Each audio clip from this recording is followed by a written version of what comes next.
In 2016, greyhound racing in New South Wales, Australia was about to be banned over a damning expose on live baiting practices used by trainers.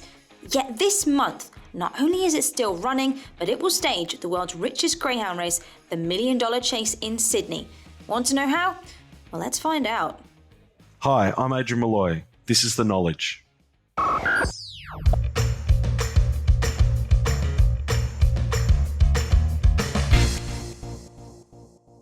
Adrian Molloy is the General Manager of Wagering at Greyhound Racing New South Wales, the commercial arm of the greyhound industry in the state.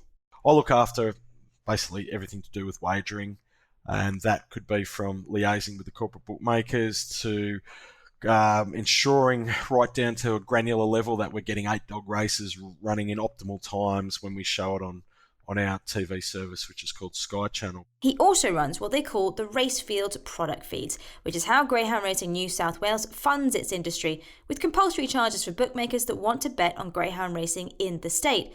The funding model is a mixture of turnover and gross margin, and with the newfound popularity of greyhound racing betting in Australia, bookmakers grab as much of it as they can, whatever the costs. So it's in a great place in October 2019, but this time 3 years ago, it was a very, very different matter. Greyhound racing has it's certainly had quite a tumultuous recent history. There was, I guess, a bit like a panorama kind of program in the UK, a very similar program down here called Four Corners. They went undercover, they did an expose, and there were just some practices that were going on in the greyhound world that, you know what, in this day and age, they're just not acceptable.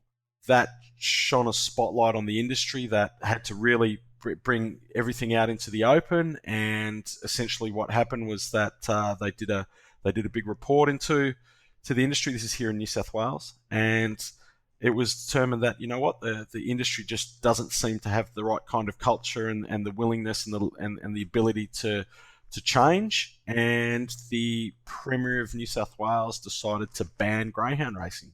That was an unprecedented step in Australia. No racing code had ever been banned before, but he basically took upon himself to say, well, we just don't think you have what he termed the social license to continue to race.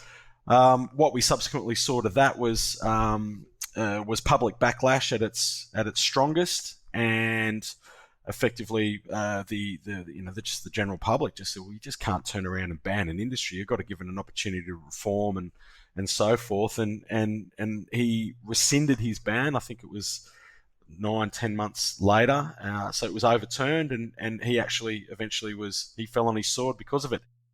What happened then was that then the government organised a big research piece into the industry and decided, okay, well, we needed to implement all these reforms, and essentially that's how I got into it. I was brought in as part of, by the new CEO, who was brought in, and basically it was just starting with a clean slate. So it's still got its challenges, but it's going gangbusters, and it's a sport that really resonates with younger people. We obviously have quite significant welfare requirements, and that's basically our main mantra now. We've got to make sure that we rehome all our dogs. We've got Timmy Cahill, who will be well known in the UK for his football exploits. He's our welfare ambassador. But yeah, it's really interesting being at the coalface of an industry that has experienced something like that, and then having to bring it back and effectively buy back that social license again, and gain the trust of those out in the public that all of a sudden had an opinion on greyhound racing. And look, there's lots of people that support it. There's lots of people that are against it. It's the same for thoroughbred racing. It's the same for anything that involves animals these days. So, yeah, the challenges are there, but we're very, very happy with the trajectory we're on. What happened in New South Wales, that expose has happened to British greyhound racing too, to a lesser extent, and this year to Irish greyhound racing. Molloy was in this hemisphere when that happened, and glad to be on the outside looking in this time. I was in the UK when that RTE expose came out, and I was actually sending texts and so forth back to my CEO, going, "Oh my God, Ireland are having their own, I guess we call it Four Corners moment." And you know what, it's the day and age that we're in now, and there's just practices that are just unacceptable. And obviously, many people have seen what happened there.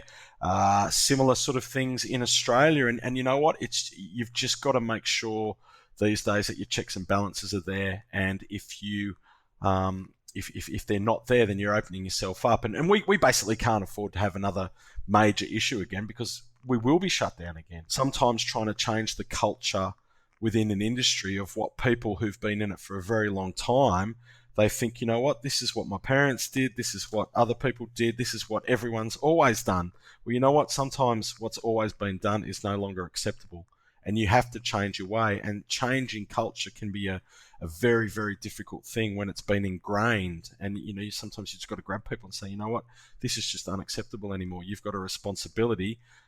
There's lots of eyes on you now, and you've got to realise that you've got to make sure that you exhibit the highest level of integrity, and you do everything right. And you know what? It's all about the life cycle of the greyhound from the moment the greyhound is born.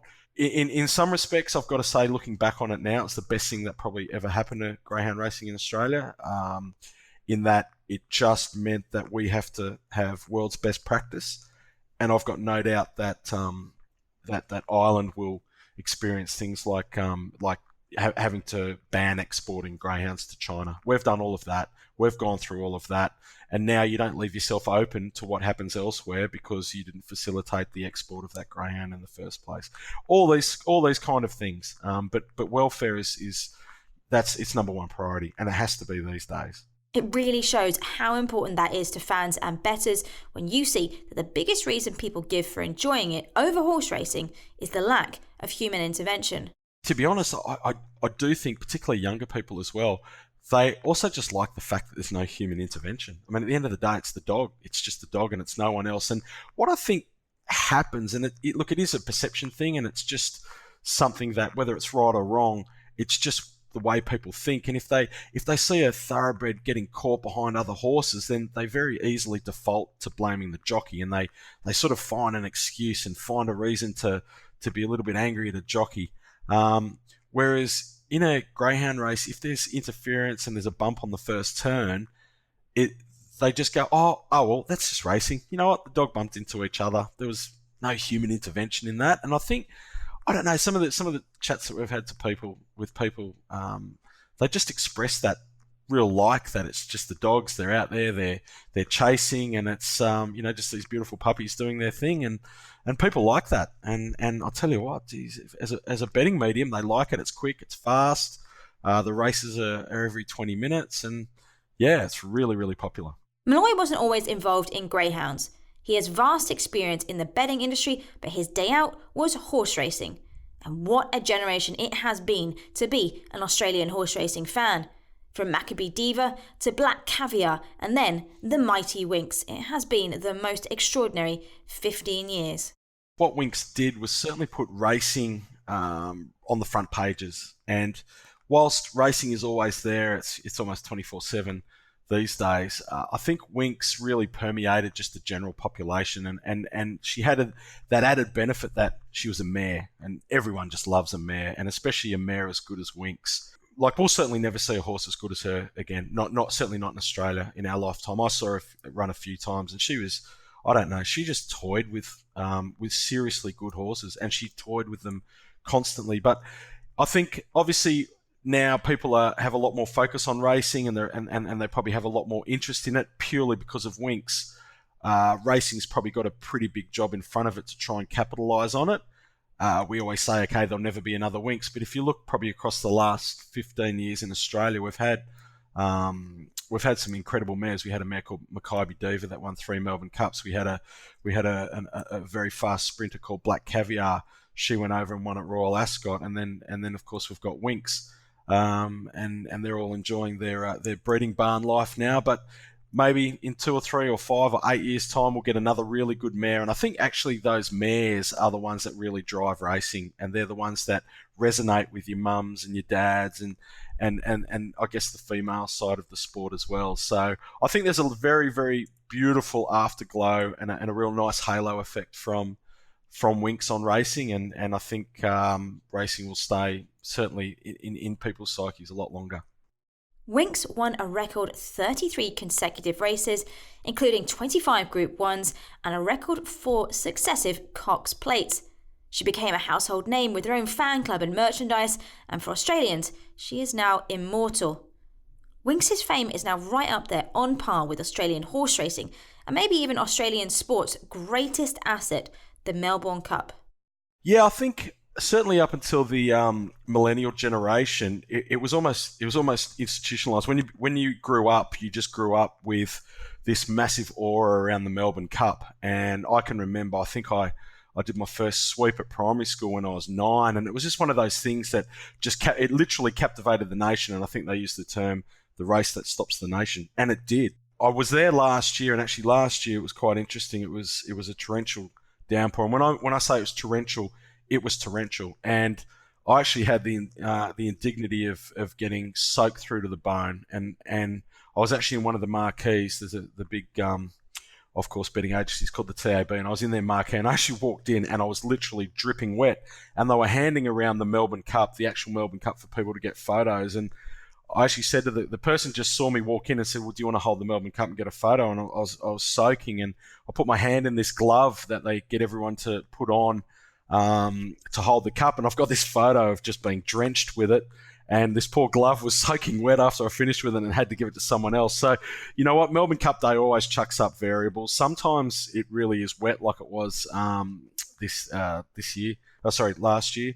But sometimes, the weather can be quite nice. But generally, the track is probably a bit more on the soft side, and that's why a lot of the European horses like it.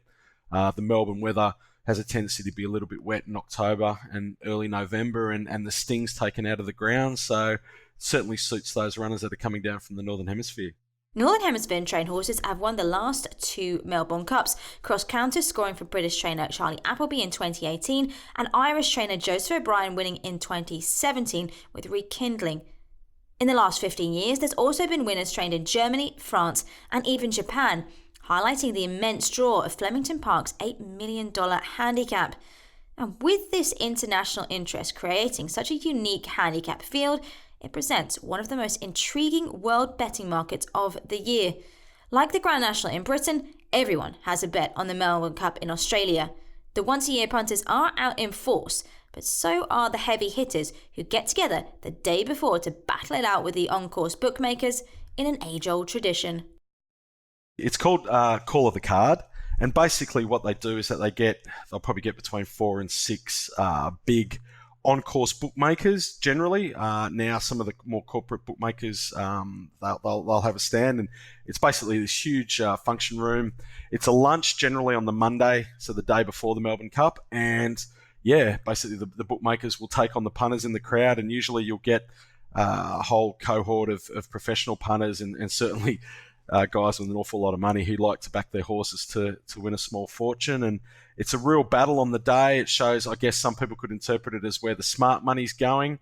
Obviously, there's some well-known people that if they're backing certain horses to win a significant amount, then a lot of people take note of that, and you'll generally see that support flow across into the public once they become aware of it. But yeah, it's a brilliant day. They used to have Call of the Cards for the Melbourne Cup right throughout Australia, but now it concentrates in Melbourne on that one lunch before, and I hope to be at it in about 6 to 8 weeks' time. The Victorian Turf Club could hardly have imagined the little Melbourne Cup they created in 1861 would grow into the behemoth it is today, but that it is, and its foundations are hard to shake. Building on Australia's appetite for unique international horse races, in recent years other states have moved to try to create their own Melbourne Cup, their own race that stops a state. New South Wales has the Everest, the world's richest horse race on turf. I think the people that came up with the concept, say for instance the one in Sydney is called the Everest, I think they would like to think it's going to be as big as the Melbourne Cup, but quite simply it's just not going to happen. Certainly from a wagering perspective, you're never ever going to have a race in Australia that's going to surpass the Melbourne Cup for turnover. But what it's actually done is and some of these concepts are quite clever. The Everest is based on the same sort of format that the Pegasus over in the States is based on, and basically slot owners get to purchase their slot. I think for the Everest it's about 600,000. And essentially what it does is that it puts the onus to fund a very high-priced race onto the people buying the slot. So you don't have to get that money from your funding mechanisms or something along those lines. So in some respects, it's very clever. We've got a few other concepts. There's another one in New South Wales called the Kosciuszko, where everybody in your local pubs and clubs, they can buy tickets and they effectively own a runner for the day. So there's, I think there's 16 runners in the race. In about a week and a half's time, I think, or 2 weeks' time, they'll be drawing the successful ticket holders, and then those ticket holders get to go and negotiate with the horse owners to then effectively buy a seat in a particular race. Now, of course, the runners that are sitting at the top end of the market are the most popular. The trainers of those horses could probably demand a bigger cut. But yeah, there's all these little concepts like that. Same with the All-Star Mile. I think it's innovation. At the end of the day, racing's got to innovate. It just can't keep doing what it's doing. I don't see them ever threatening the Melbourne Cup, but they can certainly complement it, and especially if they're focused on, say, shorter distances. You've got the Melbourne Cup over 2 miles, but the Everest is 6 furlongs, and All-Star Mile's obviously a mile. Kosciuszko, I think, was 1,400. So there's all these variables that I think just make racing a better product overall. When Greyhound racing was rising from the ashes of the Four Corners documentary, it too decided it needed an Everest, a Melbourne Cup. This month we'll see the second renewal of that Everest, the $1 Million Chase, a greyhound race run in Sydney at Wentworth Park, offering connections of the winning dog $1 million. This is the race Molloy hopes will finally internationalise greyhound racing and put it on par with horse racing. I think there's 9 or 10 countries in the world that have greyhound racing, and obviously the English Derby, the Irish Derby would be the two kind of races that we potentially target the winners of, and yeah, absolutely subsidising the transportation costs and so on. There's obviously, coming into Australia as well, you have quarantine. We don't have some of the issues that other countries have in terms of things like rabies and stuff like that. So what that actually means is that for a dog coming down to Australia, it's actually quite some time in quarantine. So yeah, there's a lot of logistical stuff that we'd probably need to filter through over the course of time, but I think we could get there. And one thing I certainly know about the Irish is that they love to travel and they love to party, and I'm pretty sure they'd love it if they came down to Sydney and got to participate in the $1 Million Chase. This year's we've actually timed it that our pinnacle race, the $1 Million Chase, is on a Friday night. The next day out at Randwick is the Everest, and at the same time that day in Melbourne is the Caulfield Cup, which is a traditional lead-up race for the Melbourne Cup. So yeah, we're basically creating this wonderful weekend of racing, and we'll have we'll be sold out at our track Wentworth Park, where we'll have a lot of thoroughbred people coming to it. The next day, a lot of the greyhound people will go to the thoroughbreds as well. So it's a celebration of racing across all codes. Joined Up Thinking is clearly winning the day at Greyhound Racing New South Wales, but they also aren't afraid of going out on a limb. As if launching the $1 Million Chase wasn't enough, this second coming is also experimenting with taking greyhound racing away from racetracks and out into the big wide world. I guess if you want the world to come to you, perhaps you have to give the world something they don't already have. One thing that we're potentially looking at is where can you take racing? Can you take greyhound racing away from a track, and can you do it somewhere else? We've got some beautiful beaches. Is there something there? They have most of the tracks in Australia are sand based, so I don't know. We're sort of thinking outside the square, and I know that there's thoroughbred racing, and they're looking at racing in through the middle of cities and so on. Who knows? Maybe seeing greyhounds dashing down towards Buckingham Palace or something like that, or through the beautiful streets of Dublin. Who knows? Again, welfare's at the forefront. You've got to get it right, but we've actually been investigating along these lines, and yeah, it can definitely be done. We've obviously got something in Sydney called Sydney Harbour Bridge, very iconic, the big coat hanger. I'd love nothing more than to see greyhounds flying across that. I know thoroughbreds have made overtures, and the council's sort of gone, well, we think that's a little bit difficult, but who knows? One day we will wait and see. Watch this space. Back inside the racetrack, new technology is emerging. Things like GPS trackers for dogs that can give connections or media, a three-dimensional replay of that dog's exact race route. It's not in New South Wales yet. There are issues with how to attach it to the dog without impeding them. But given how popular sectional timing already is to Australians in dog racing and in horse racing, it's sure to boost betting turnover when that data can be launched. It is exciting to talk about that kind of new technology and new races, and they do get you headlines and attention, but in fact, one of the smallest differences between Australian greyhound racing and other jurisdictions is actually probably the leading reason for its upturn in popularity. I've got to say, in terms of technology, you can drive wagering, but I think there's one real fundamental that seems to me that gets lost in a lot of the UK greyhound racing, and that's probably why it's suffered somewhat. And in Australia, every single greyhound in this country gets called by its name. It's not just called by trap number. And I know that it's different at different places. I've seen some videos of Shelbourne Park and so on, and in the Derby, the caller calls the name. But I see other tracks where it's just trap 1 bit and trap 2 and all that sort of stuff. And I just think, you know what, if you really want it to resonate with the public, give it some personality. And we've got a greyhound at the moment called Feral Frankie that's in this that's in the $1 Million Chase. And imagine a name like Feral Frankie, straight away it resonates with people. Like, oh, Feral Frankie, what a legend.